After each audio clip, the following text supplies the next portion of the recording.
bobos ou bourgeois bohèmes, une population qui investit les quartiers historiques de la capitale. Comme ici dans le 9e arrondissement, tout en bas de la colline de Montmartre, un nouveau quartier bobo dont la rue des Martyrs est l'artère principale. Cette rue, elle est très importante dans l'histoire du quartier. C'est, on va dire, c'est l'épine dorsale du 9e arrondissement. C'est la rue centrale, quand on prend le plan du 9e, on voit bien, elle est au centre, elle monte comme ça. C'est le chemin qui monte à Montmartre. Et elle a toujours été une rue de commerce. 6 boulangeries, 4 boucheries, des commerces de bouche à foison. La rue est aujourd'hui encore le ventre de l'arrondissement. Chemin d'accès à Montmartre existant déjà du temps de Lutèce, la rue des Martyrs séduit et intrigue. Elle tient son nom d'un épisode de légende. Montmartre, le mont des Martyrs, puisque la légende dit que c'est là qu'a été décapité Saint-Denis, le premier évêque de Paris. Il a été donc décapité en haut de la butte, il a pris sa tête sous le bras, il a descendu la butte pour arriver dans une grande plaine au nord de Paris. Une rue avec ses anecdotes historiques et ses secrets bien gardés derrière les façades.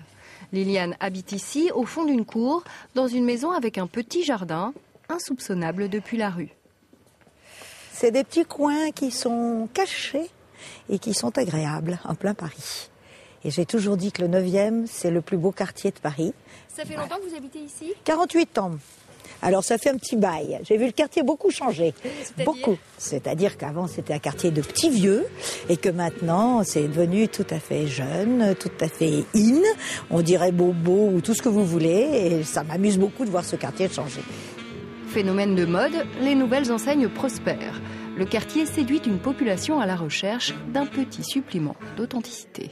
C'est le côté village, où c'est vraiment un petit centre-ville où on fait des rencontres, où on fait ses courses. C'est l'esprit un peu titi parisien, un peu arsouille. Moi, je trouve que c'est ça qui est extraordinaire, c'est que cette rue, elle mélange, c'est le mélange. Elle a toujours été plus bohème que bourgeoise et maintenant elle a tendance à devenir un petit peu plus bourgeoise que bohème.